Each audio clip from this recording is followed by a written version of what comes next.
একটা হলো যে রাস্তাঘাট ভেঙে গেছে সেগুলোকে মেনটেনেন্স রিপেয়ার করা, সেটার দিকে জোরদার একটা প্রচেষ্টা করা।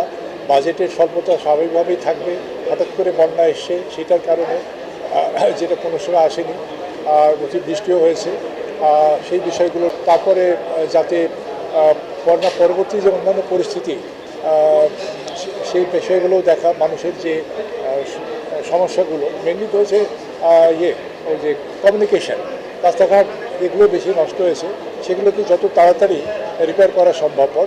তখন গ্রামীণ পর্যায় থেকে একবারে শহর পর্যায় পর্যন্ত কমিউনিকেশন হচ্ছে মোস্ট ইম্পর্টেন্ট। গ্রামের একটা ডিম বা একটা মুরগি বা একটা সবজি শহরে তখনই আসবে যদি রাস্তাঘাট ভালো থাকে। সেই জন্য আমরা রাস্তাঘাট রিপেয়ারের উপরে বেশি জোর দিয়েছি, গ্রামের উন্নয়নের দিকে জোর দেওয়া হয়েছে। বিভিন্ন সংস্থা যেগুলি ছিল প্রত্যেকের তাদের এই কর্মকাণ্ডের মধ্যে এই মুহূর্তে যাতে বন্যা পরবর্তী পরিস্থিতি মোকাবেলা করে আর দীর্ঘমেয়াদী